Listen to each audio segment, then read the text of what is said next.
Few things are for sure in this life, but this is. If we live for any substantial amount of time, we will encounter grief due to the loss of a loved one. Not something any of us ever want, and we all handle it differently. This podcast is to feature those who have done purposeful and meaningful things through their grief. These people featured on here are normal folks, just like you and me, who were thrust into a place they never wanted to be in their lives. A painful place. As they moved through their pain, they realized that something worthwhile, something for the greater good, could come out of the unthinkable. I'm sure that none of them would ever consider themselves to be a hero, but when I searched the definition of the word hero, I found this: a person who is admired or idolized for courage, outstanding achievements, or noble qualities. And that fit. And so it's my privilege to bring you the remarkable stories of these heroes in grief. Hi, everyone. This is Tom, your host for the Heroes in Grief podcast, and the response has been incredible so far, and I want to thank you for that. It's getting out to people, and they're letting us know that it's helping them, and that is what it's all about. I want to make you aware of a way that you can support this podcast without having to spend 1 cent, and that is through affiliate marketing. I've set up affiliate marketing for online shopping. If you do online shopping, then I have links to all the major retailers, most of them anyways, and I can provide them for you so that when you buy online through those links, you'll help support the podcast through the percentages that we get. It doesn't cost you anything more. You just shop like you regularly would on the sites that you love. It's very easy. All you have to do is shop. And that's it. Just let me know the links to the places that you want to shop at, and I will provide the affiliate links so that you can do it. If you want more information on this, you can go to heroesingrief.com. It takes you to the Linktree page where a video explains it in a little more detail. But you can always email me at tom@heroesingrief.com, and I can answer questions for you. But you can support the podcast that way, and it's very easy, very simple, and it doesn't cost you a cent. Isn't that great? Thank you. Now here's today's episode. Good, thanks. Thanks for coming on. Appreciate it. Yeah, absolutely. We just roll right through. So we're just talking in conversation. All right. So absolutely. Yeah. Absolutely. Good. So you've been in the grief business, as I say. It is not really business, but it is because most people don't want to do it. I guess. Yeah. A couple years. It'll be 2 years, February 23rd, actually. I did some things before then, though. I see you're in chaplaincy, and I was a spiritual care director at Niagara Hospice for 3.5 years. Okay. And I was a pastor for 15 years in the Wesleyan Church. Okay. So my spiritual beliefs are a bit different now. But I still have a very strong spirituality. And since the 23rd of February in 23, that's when my son Jeff passed. He was 27. Okay. And I was doing music full time before that, and just had no desire to get back into that whatsoever. And sure, my heart just opened up, and I want to help people. And so I didn't know. That's the key. Yeah. I didn't know where that was going to go. So, I didn't know what I was going to do as far as helping people. I took a grief educator course shortly after that with David Kessler. And again, still wasn't sure. All of a sudden, the idea for the podcast came up, and I've considered that divinely led and followed that path. And that's where I've been ever since. I'm probably going to do some speaking here and there and those type of things, and see where it goes. You know, I consider if these things are laid on my heart that I pursue them. If they're supposed to be what I'm doing, then I will succeed. So, yep. Very that's good. the way I look at it. Well, it's a journey, right? It is. Grief is a journey. That's what I usually tell people. And you never recover from grief. No. Grief doesn't go away. I've heard people say things because they don't understand. They'll say to somebody, "I'm sorry, what happened," or "you're lost." But, it's been 6 months. It's been a year. You should be good now, or at least back to normal. There is no normal again. And grief is not something you ever get over. It's something you learn to live with. Yeah. Yep. You carry it like a handbag, like a waist pack, whatever it is. You carry it with you, and you have to learn to do that. And usually in loss, and I'll give you a little bit of my background in a minute, but in loss, we it's a journey because it very often can be the roller coaster ride. And then it becomes more of a Ferris wheel. When you're up here, it's good. And then you're down here, and that can all take place in an hour in one day, depending on what thought comes, what triggers you, what smell. Maybe you saw a picture or a bicycle or something that was theirs. And I call those bridges to them. But they can often be triggers, right? Yep. So my background, I'm an Eastern Orthodox priest. I wasn't always Eastern Orthodox. I also journeyed in my background. I was raised a Catholic, but not really. More like your Christmas and Easter type. Yeah. And I went from there to an evangelical view for a little while. And then I worked my way through, and I was an Anglican priest for about almost 20 years. And then I was working on my doctorate, and it was a very interesting man who came from Eastern Orthodoxy to teach. And his name is Father Dr. John Behr. He was the head of St. Vladimir Seminary in New York City. And he came out to the Anglican seminary, and he taught on Eastern anthropology, which I had never heard. And I said, this is my launching pad for my dissertation. So I was working in the beginning, I worked on Wall Street, and I was a trader on the New York Stock Exchange trading floor, and I was there for probably roughly nine and a half years. I had been there. It was a crazy world. It was not going to be my life. The money was good, if that's what I was after. Partially I was in the beginning, but no, something was off. I just didn't find fulfillment in that, believe it or not. So with my wife and one child in tow, I left and went to seminary. Spent 6 years going to school, graduated, and realized it's real hard to find a pastor job out there. And so I called the guys back up. I said, can you come? I need to make money for my family. They said, come on down, get down here. So they brought me back in, and then I was there from 99 until 2003. So I was there for the 9/11. And that profoundly affected me. So a lot of grief there. Saw a lot of horrible things. I am certified as a survivor of 9/11 and saw a lot of death that day. Yeah. And saw a lot. I stood right below the buildings looking for a friend of mine, and I watched people jumping and saw them hit the ground. And you don't get rid of that. No.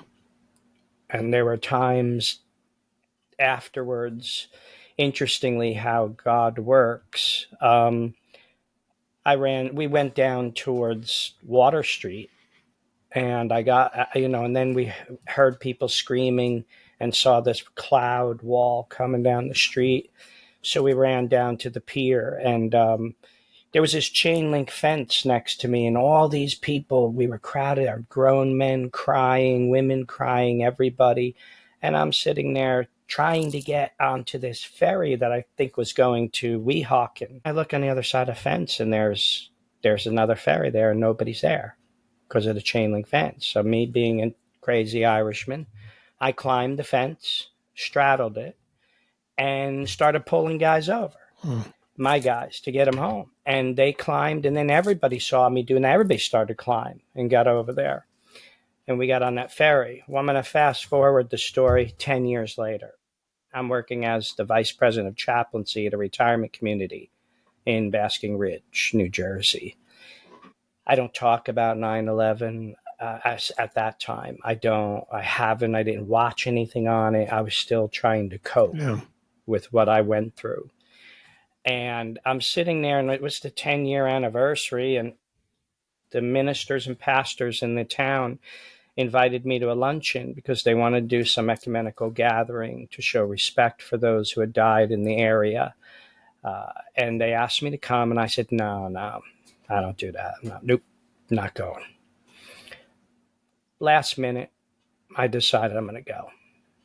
I went and I sat in the back. There was probably about 11, 12 ministers in the room, rabbi and so forth. And this guy started talking from a Methodist perspective. He was a Methodist minister, and he had, this is my parishioner, Bill, he said. Bill was there when the planes hit, and he wants to tell his story because this is his idea. Then Bill starts talking. He goes, I saw the planes hit. I saw everything happen. It was horrifying. He gave details, and then he said, we ran down to Water Street, and we're in this chain link fence trying to get on a boat. And there was this guy who climbed the fence and started pulling people over. In that room, my heart dropped. In that room, there was one pastor who knew my story, and he just looked at me and went, that was you. And I said, was he wearing a black trading coat? And he said, yeah. I said, that was me. And he said, well, it's because of you we got off that island that day. And I said, I was just trying to pull my guys over the fence to get them home. Well, I went into the ministry of dealing with suffering, death. Can I hold you for one moment? Sure. Did you both realize the spiritual impact of that time there at that time? I did. My heart dropped. I did. But it took me maybe a day to really think about what just happened. What are the chances 10 years later in a town in New Jersey, I was going to meet a guy who was there watching me pull people over. It was uncanny, but yes, very spiritual. My sister, who is also a doctor of chiropractic, she said to me, Tim, do you realize you're still pulling people over the fence to get them home? That's great. And I went, wow. She goes, you made lemonade out of the lemons that you were given that day. You went into the absolute ministry of taking care of the ill, the suffering, death, and dying as your career path. I didn't know it that day that I would be doing that, but God has his ways, right? And he opens those doors.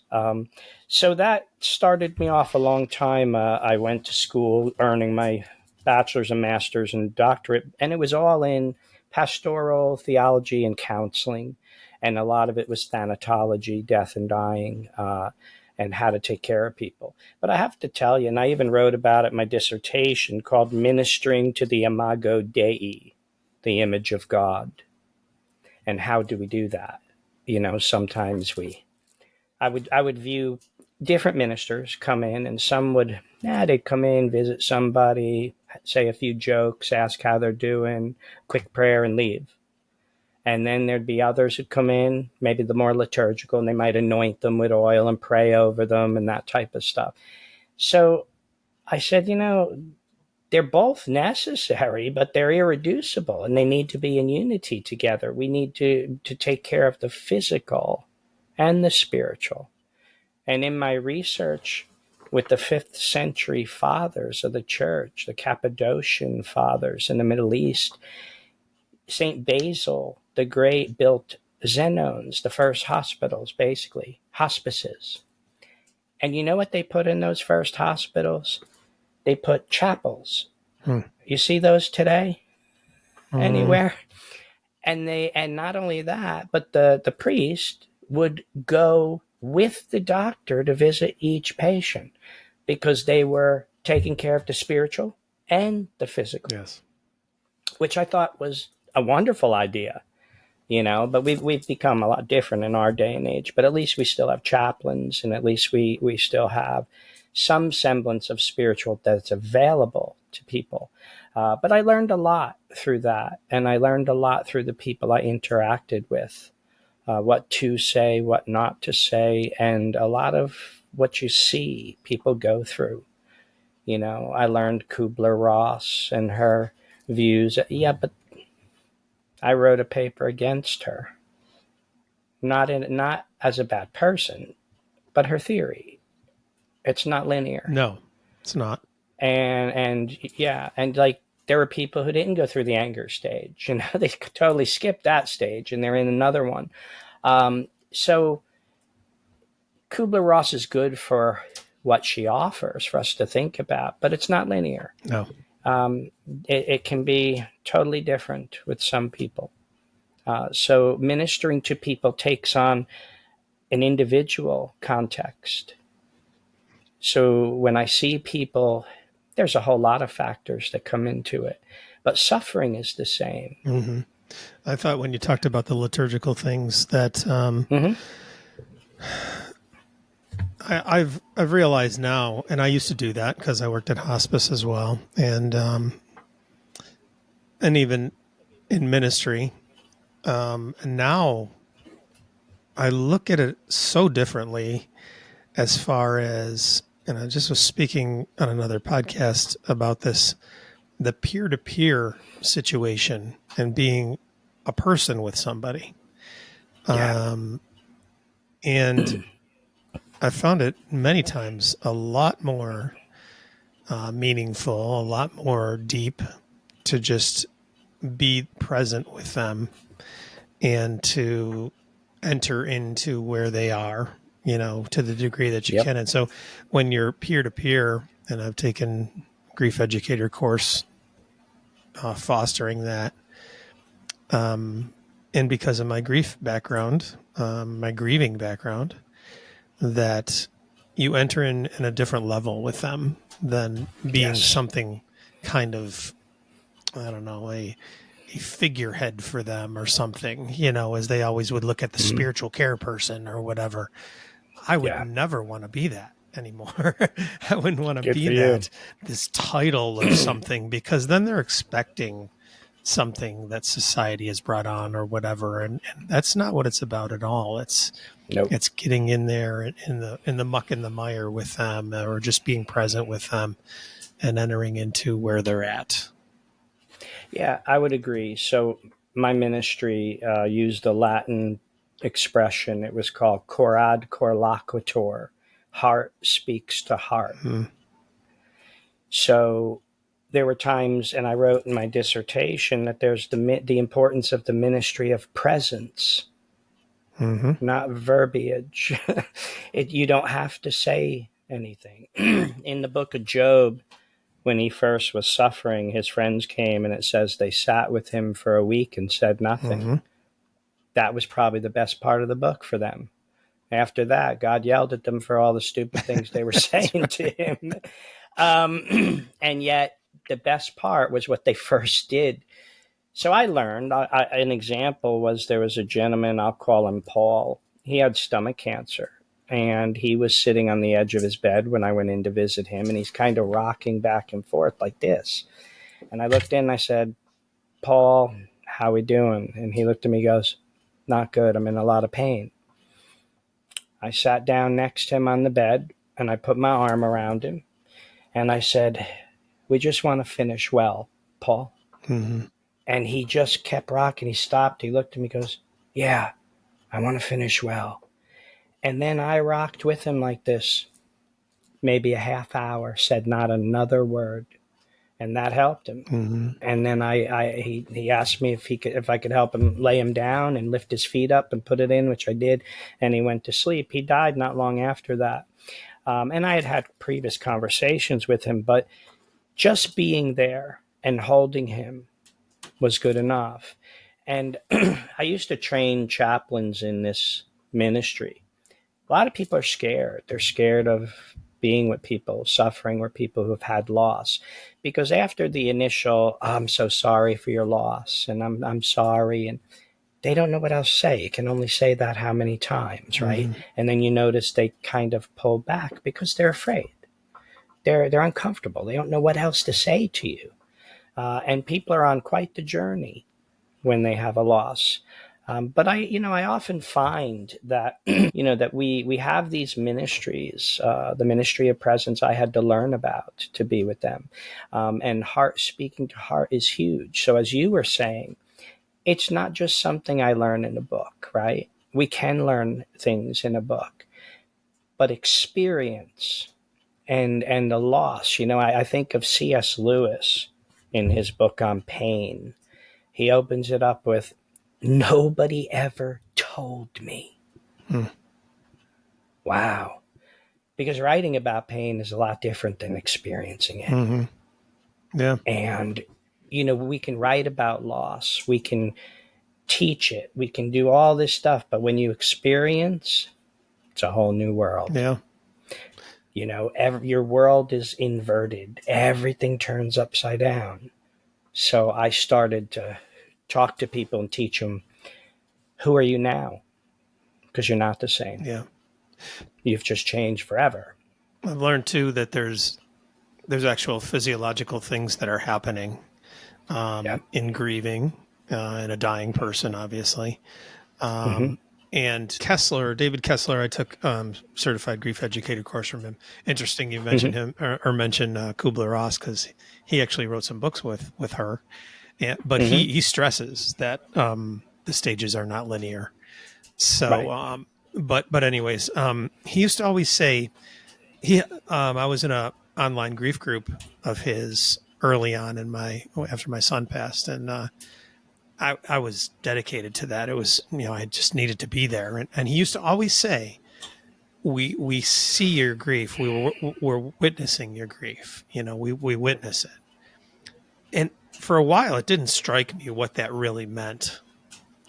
And this is what we're talking about here. Someone who's hurting, Yeah. someone who's they feel isolated. They feel on an island. They feel that no one understands. And that's commonplace things to say, but it's so true and profound when you're in that, and grief, how it changes, chemical levels and things like this. And you think you're crazy. Sure. The things you think are crazy, you're forgetting things. That's all a product of that type of thing.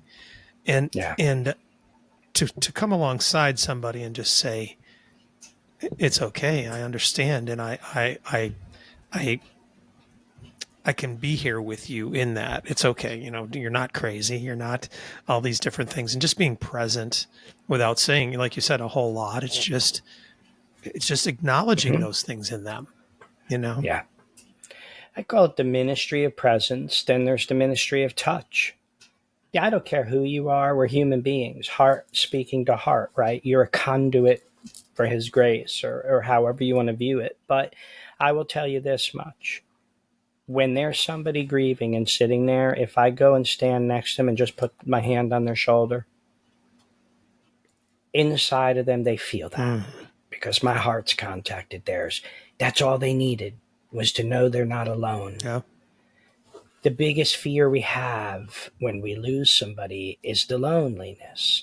And there's a difference between being alone and loneliness. Yep. There's a Oh yeah. difference.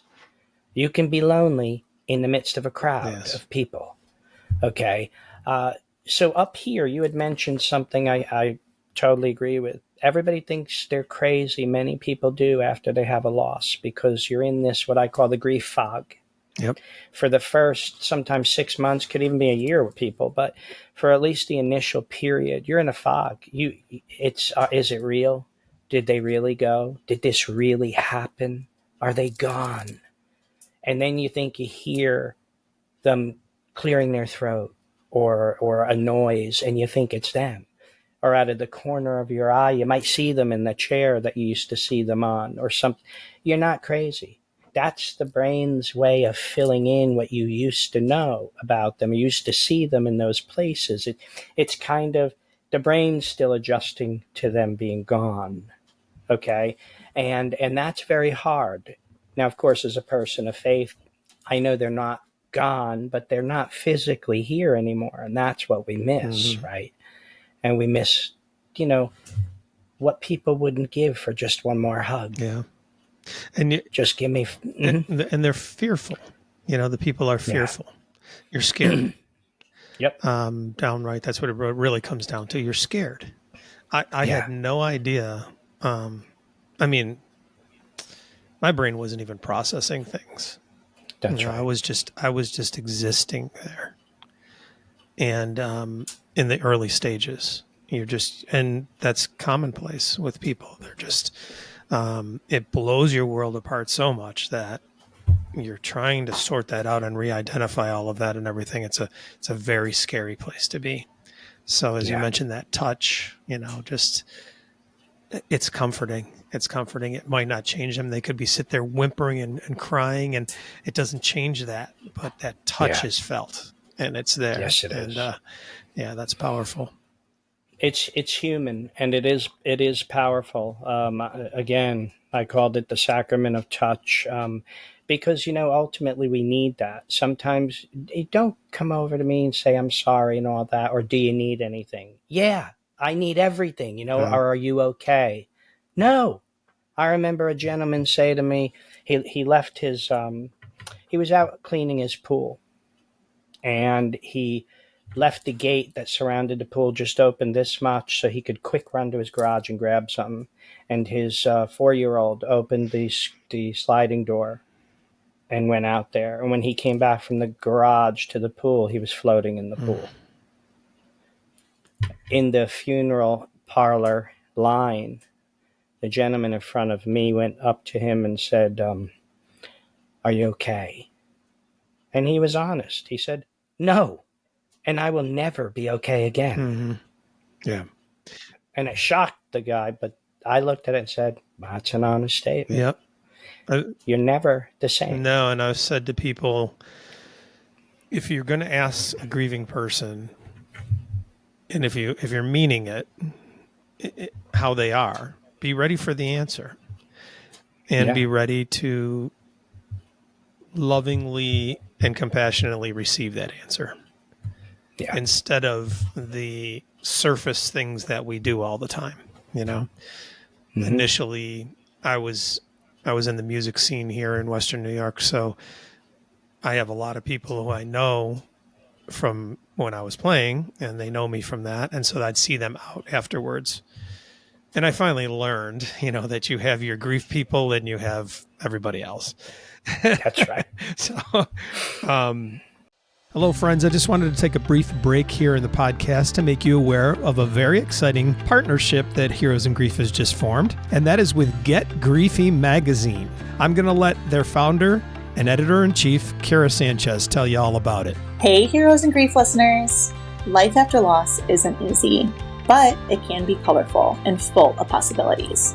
Meet Get Griefy Magazine, a vibrant resource filled with inspiring stories of life after loss, expert advice, and voices from everyday grievers and thought leaders. Together, they're here to help guide you toward the side of life that's left to be lived fully and authentically. Dive into Get Griefy for free on issue or snag a print copy on Amazon. Connect with us on Instagram at Get Griefy Magazine or visit getgriefymagazine.com to explore, join our thriving small business collective, or discover advertising opportunities. Let's embrace life after loss, boldly and together. Now back to our episode.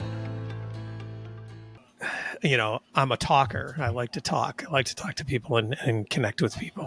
So, but I quickly learned that I just said, I'm doing the best I can. Yeah. Good. And I mean, that's a fair answer. Yeah. And then I could tell response wise whether I was going to engage anymore in that conversation or not. In a social aspect, usually it's not the right place to be doing that really anyways. But right. But yeah, I was comfortable with that finally, just to say I'm doing the best I can. So because every day is different. Every day is different. There are days which I call the Black Dog Day, where everything is just a remembrance of the individual. You don't even know how you're making it through that day. In the grief fog in the beginning, like you said, you walk into the kitchen, you're surviving. You're not living, you're surviving, and you're still not sure you're gonna survive this. Okay. I always tell people when they would come, I worked for Hospice as a counselor for a couple of years myself. And when people would come in and say, I think I'm going crazy, I don't think I can do this. I would say to them, I know this may sound crazy, but you're going to be okay. Okay? You're going to be okay. I'll walk with you through this. I will. I promise that. Yeah. And they know I will. They know I will. If you come to me and you're in that state, I will walk with you. And I'll call you and you won't answer the phone because you want to talk to me for a little while. And then one day you will answer when you're ready. And I'll talk to you. But you know I'm there. And that's what matters. You know you're not alone. I will help you. I'll take your burdens as much as I can. I can't take them all. But I'll give you part of me and walk with you through this. I promise you that. And I'll suffer for it. Yeah. As well, but that's okay. It's important for people to know that you don't have to be on the island alone. That's right. You are there initially, but Wilson becomes real with a grief helper. Absolutely. And people come in. I mean, I hold grief groups and so forth, and there would be people who come in and having just had a loss, and I'd say, well, how you doing today? And see them, and they'd always say, horrible, and that would be a constant statement for a while. And that's okay. Yeah. You're honest. That's okay. But we'll work with it. So for me, when I do grief groups, I mean, sometimes I can do an outlined group, right? Like certain programs that are out there. But I don't typically do that anymore. I tailor it to the people. And so when somebody comes in, I let the Holy Spirit work through me also. So I could prepare a little something, an initial talk on a subject. But if somebody has another issue that they're struggling with, I'm going to just forget this. I'm going to go with that. Yeah. And we'll talk about it. And everybody will jump in. I don't do segregation as far as like time in. I have 1 year, I have 2 years of a loss, I have 3 years of a loss. I'm brand new, I just lost somebody. No. I don't say, well, you're the new group, you're the old group. I keep you all together because you all minister to each other. I'm just kind of directing the ship a little, but you guys are the ones really helping each other. Yeah, and it's powerful. That's the whole point. It's powerful when that, that's the peer-to-peer thing through and through. Yeah. I wanted to go back to, you were talking about the hope factor in people not really thinking that early on. I love the story of my mom. My mom passed a couple of years before Jeff. She lived to be 95. The day that we buried her mother, my grandmother, I was living about an hour away from where she was, where I grew up with her actually. And so I went back and it was the next day, or that day possibly. No, the next day it had to be. I found out that one of my best friends, she either committed suicide or was murdered. And so I came back to my mom that day, and I remember walking in the door and remember that she just buried her mother a day ago. I walked in the door and I collapsed in my mom's arms crying, and she held me and she said, I know you don't realize or feel this right now, but you will get through this. And for her to say that at that point was astounding to me. My mom wasn't the strongest person emotionally. And, but at that time she was, and something infused her to support me at that time, and it was, I always remember that, always. Yeah. And, it was true. It was true. So the hope is each other, right? I see people and I would tell them, you're broken. You're broken right now. And they'd go, I am. And I'd say, well, so am I. Yeah. I said, we're all broken. So why not be broken together? Yep. Okay. It takes that to understand another broken person. A woman who lost her mother, it took her a long time to work through this. But she said, when my friend lost her mom a number of years ago, I just said, hey, I'm so sorry. The typical what you're supposed to say. And then I didn't call her because I was a little scared. I didn't know what else to say to her. And now I lost my mother and I'm utterly devastated. And she said, I called my friend up and I said, this is what you were going through? Mm. Oh my gosh, she said, I am so sorry I didn't call you more. And she saw it, right? So it takes a loss in a person, but how we use that, and it sounds strange, but you use your mortality for your immortality.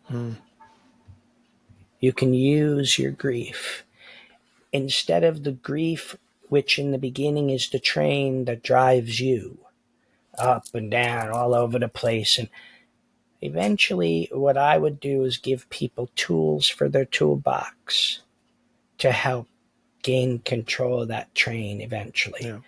And then they're driving it. So I would teach them things like, when they're ready, we have those moments where it hits us and we just grieve, and they were uncontrollable at first, crying at the drop of a hat, walking around the house, not knowing what you're doing, and then feeling that horrible, overwhelming emotions. Later, I would teach them, look, you still need to do that. Crying is good. That's your body's way of dealing with things. Those are tears, grief tears, right? Healing tears. I said, but like a pressure cooker. You can now take this grief inside of you and you can control a portion of it. So let's say 1:00 in the afternoon, you got this grief in you. It's building up. Okay, I'm going to go from 1 to 1:30. I am going to go sit on the couch with a box of tissues and a photo album. I'm going to let it out. I'm going to look at pictures. I'm going to cry, smile, cry. But at 1:30, I'm going, psh, but then at 1:30, psh, okay, I let some steam out. I'm done. And I go back with my day. It's amazing how people say, oh, wow, that really works. Mm-hmm. Yeah.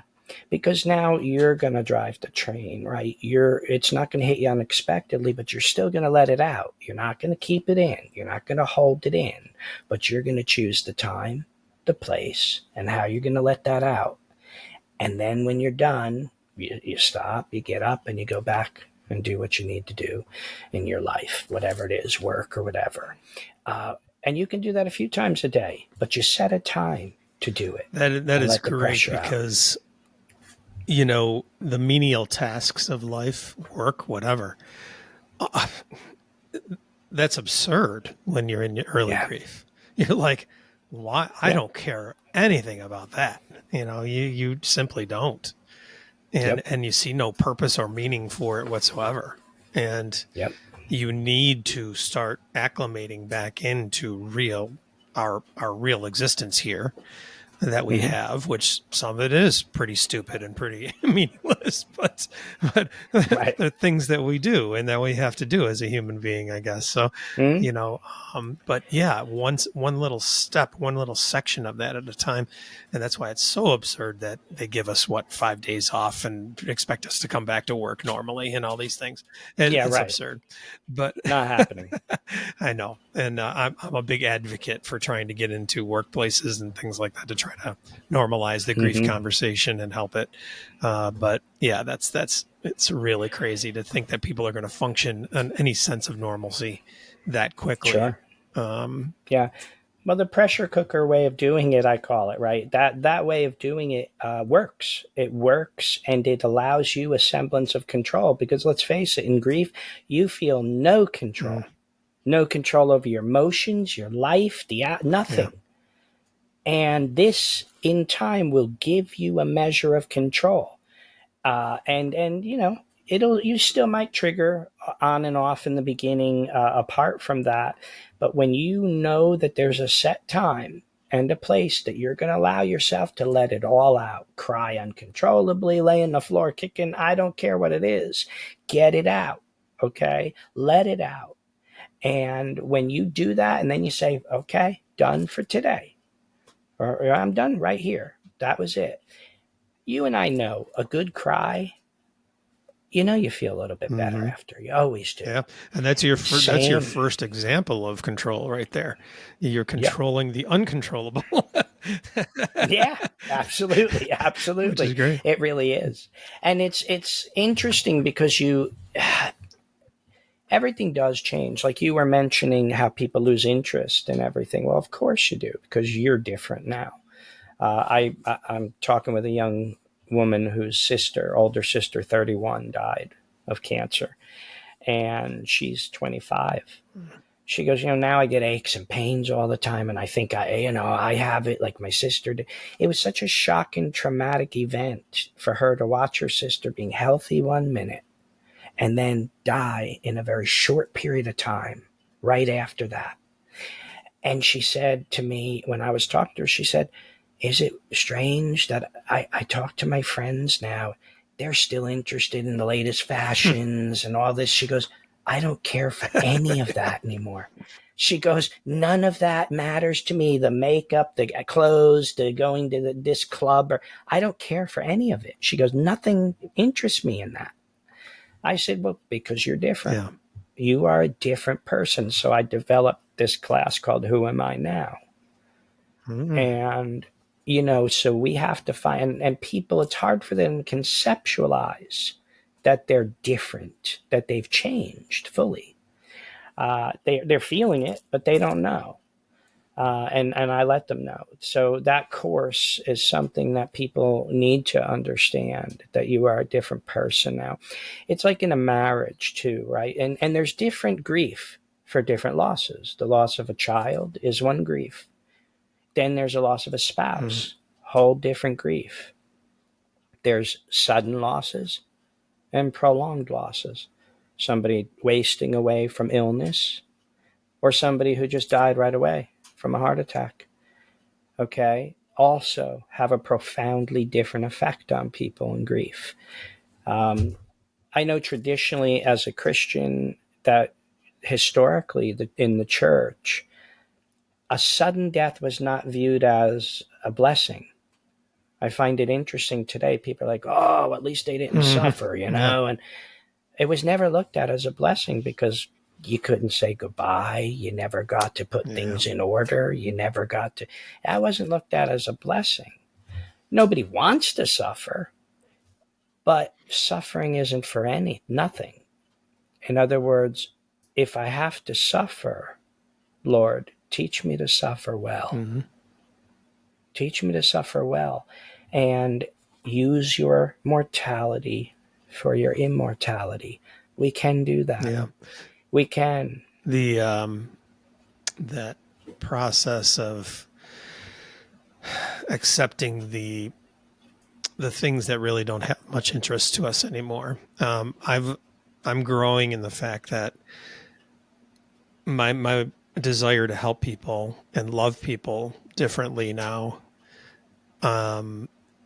And I do have that sense about me of that sometimes where it's like, well, that really doesn't interest me or these type of things. But when you're loving people in the whole sense, then those things are meaningful. They're meaningful to the person, so they become meaningful to you if you care for the person properly. So there still can be all that nonsense out there, and that's theirs. That's theirs now. No, not necessarily ours. So that's what I'm learning, that it's, and it's fulfilling to be able to receive that and accept that in them, and not have to carry that either yourself. So it's freeing in that way too. It is. It's humanity. We try to come up with the 10 steps of success, the 10 steps of grief, the 10 steps of anger. Ultimately, I don't go by the steps. I look at the person. Every person's unique. You're created in the image and likeness, my view, of God, and you have value, dignity, and worth by virtue of your Creator, not by a government or an institution, or it's by your Creator says you're valuable. That's it. And I treat people accordingly. And so when I meet them, I help them in any way I can. I don't care who they are. Yeah. or what their background is. I had a gentleman who he was a former professor of physics at NYU, atheist. I stopped in to visit him because he was ill, but I stopped in to visit him, knocked on the door. He said, "Come in." I walked in. He saw me. He goes, "Oh, hi, Pastor. How are you?" He goes, and my first introduction to him, good guy. He goes, "Oh, well, I'll just tell you, when I was a kid, my mother drilled the Bible into me. She was this Methodist lady, and she drilled the Bible into me." He goes, "But then when I grew up, I went to university, and I found that was all just a fairy tale." And I said, "Fair enough." I said, "It's interesting." I said, when I was a kid, they used to tell me this fairy tale about the princess who kissed a frog and became a prince, Then I went to university and they told me, given a few billion years, that frog really will become a prince. And he laughed just like that. And he said, "All right, Pastor. Fair enough. Have a seat. Fair enough. Have a seat. Have a seat." So that opened conversations with him. Yeah. Very interesting man. He talked string theory, physics with me for a while. But I will say this. One day I got a call from the nurse and said that he was dying. And I went down to his room and he was laying there and he looked at me and he was still cognizant. And he said, "I don't want to talk string theory anymore. I'm scared."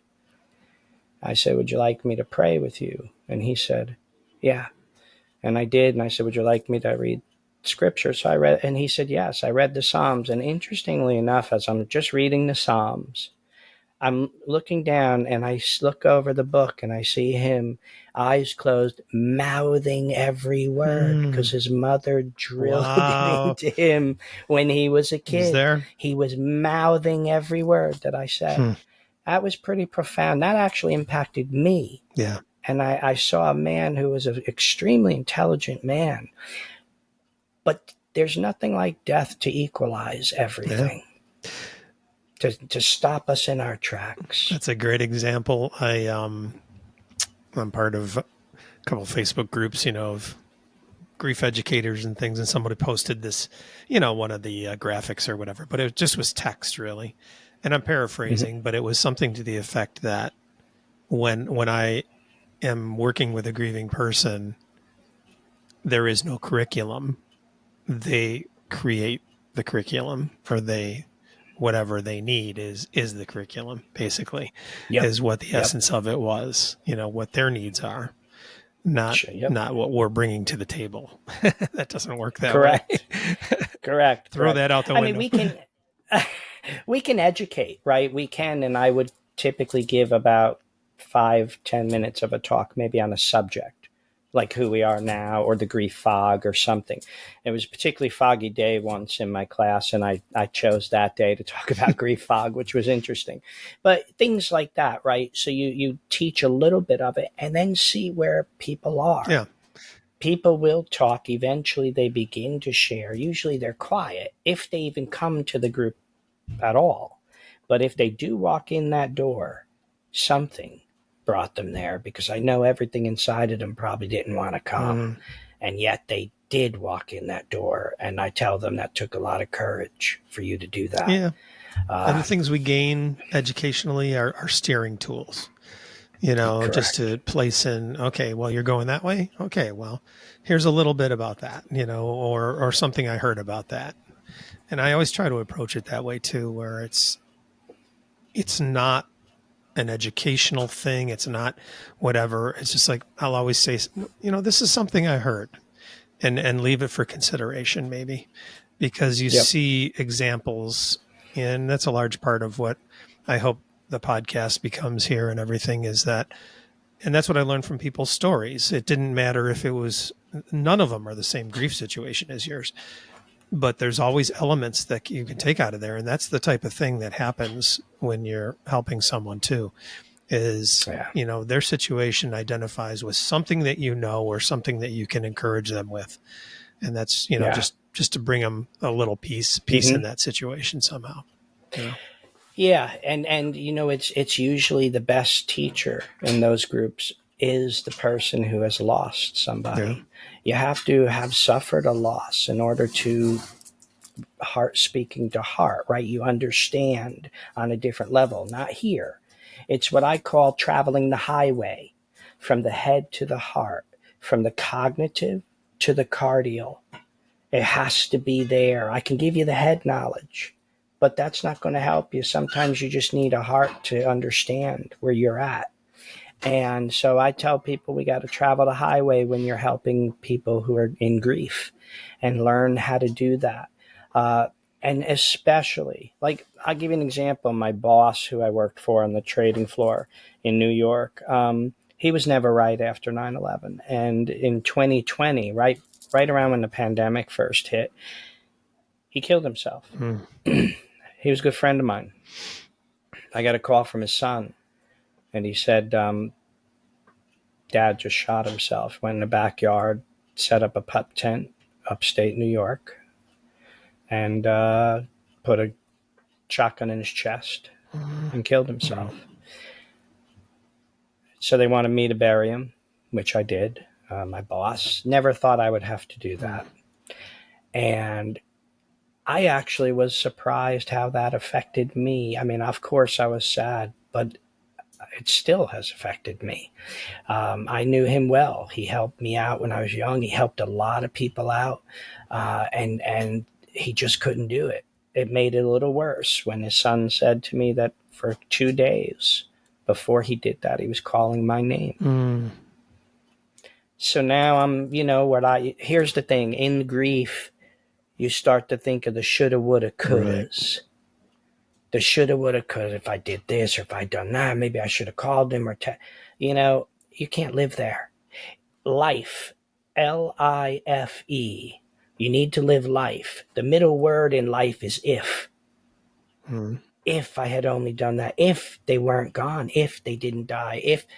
You can't live in the ifs. You have to live life. Right. And that's hard. A new life, a new way of living, but you will live. You will live, and you will laugh again, believe it or not. You don't think so, but you will. And it takes somebody who've experienced that profound and utter loss to be able to say, hey, I'm here. I will help you, and I will walk with you. Yeah, and sometimes it takes tender realignment, maybe, of a situation similar to yours, or your situation, say. The truth is, your friend had a problem in his brain. Correct. And that's not your fault or your doing. Right. So right. I mean, that's sometimes trying to bring the picture a little better to them in some way, in a loving way, of course, to realign them a little bit in their thinking. Yep. It doesn't change you feeling what you feel. That's not going to change that. Absolutely. But that's right. But it can give a better perspective sometimes. So It can. And just remember, grief is not something you go around. It's not something you can avoid. I mean, you have to go through it to heal. And many people want to avoid it, or they become workaholics, anything not to deal with the grief. I've had an individual, her husband passed away. She got busy at work and everything right away. 3 years later, she came walking into my rooms and said, am I going crazy? Mm-hmm. It's as if he died yesterday. Yeah. I'm feeling it all. I said, well, tell me about what's gone on since you lost him. And she basically said she never dealt with it. She just kind of worked and thought she was fine now. Time heals wounds. No. No. You avoided it. And if you avoid grief and you don't heal, it will come back powerfully, as if it happened yesterday. And it's a jack in the box. You got it. And so she started working. I started helping her, giving her tools for the toolbox, as we say, and help her navigate this journey. And that's really what it is. It's a journey for the rest of your life now. You're never going to be the same person. You will be different. There's parts of you that are same. You lose your spouse or the husband, and you don't want to clean out his dresser. You don't want to touch his wallet that's up on the dresser, because that means he's gone if I clean all that out, But all those can also be bridges that could be helpful. Yeah. they're triggers now, but those triggers become tools later to help you navigate your journey. And you can take that picture that you put in the drawer because you didn't want to see it right now because it was too hard. And that picture is going to be something you treasure above everything about that person. That wallet, that's your connection to them, whatever it might be. We need those bridges. You can't send them everything away, clean everything out and have nothing left there. You can't do that. You need to have some bridges that keep you there. Yeah. Because they're always with us. We're never going to clean out the closet in our heart, right? It'll never happen. Yeah. And try to so encourage we people need with that a bridge. lot of times too. They feel that if the grief, they equate grief and love, and that's a big mistake because the grief can lessen. You're not losing the love though. You're not lessening the love or anything like that. They're two separate things. So, Dr. Tim, amazing. Yes. I'm so glad we had this conversation. And I've enjoyed it very, very much. What are there ways of people getting a hold of you? Are you involved in anything that you want to tell us about, or connection wise, or whatever? Yeah, right now I do kind of my own ministry with people who really are struggling. If they need to, you can reach out to me. I have an email, Dr. Tim Hart 2, the number 2 Hart @gmail.com. Dr. Tim Hart 2 Hart @gmail.com. And often people will contact me, and I do it on a case-by-case basis. Occasionally I'll do a Zoom group with people and talk to them. And I'm open to doing that if enough people want to. But usually it's individual people, and I'll walk with you through this. I'll help you out every day. We'll work on it, and we'll do it until I can let you fly the nest. You know what I mean? You can kind of navigate on your own. You call me once a week, and then it becomes once a month, and then every 4 months, and then once a year. And that's and like, remember me? That's right. That's right. Well, they always say to me, in the beginning, you kept saying, you're gonna be okay. I promise you're gonna be okay. Those words felt like powerful. I wish that were going to be true. And it is now. I am okay. I'm different, but I'm okay. I can get up in the morning. I can get out of my bed when I couldn't before. I can actually function, get dressed, function. I couldn't do any of that in the beginning. That's right. That's grief, right? But that's what we're here for, to help out. So people can reach me there. And if they need any type of personal counseling or ministry, I'll do that. And I'll go on the record to say I don't charge anything for it. That's wonderful. If people need the help, don't worry about I can't afford it. What's he charge? No. My bank account's up there. Right now, I just want to help people because I'm down here. And that's it. Incredible. Thank you so much. Great words as well. And we'll have that information for sure in the show notes, so anybody could always find it right there too. So thank you so much, Dr. Wonderful. Tim, for taking the time. And absolutely looking forward to getting. Thank you for letting me be on here. This was really good. I'm glad to see other people are out there doing this. Grief is huge, and so many people are lost in it. They don't know what to do, and there's very few people who can really minister to people who are grieving, because they do it from here because they've lost. And that's when it really happens. The ministry. You can feel that person's loss before you even open your mouth. And that's the ministry right there. Yeah. That's how you help them. Just trying to get these words out to folks so they can get that help as well. So yep.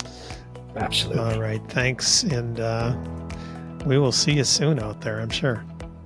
All right. Very good. Thank you for having me on. Thank you for listening to the Heroes in Grief podcast. If you'd like access to any of the links that we discussed in today's show, you can find them in the show notes.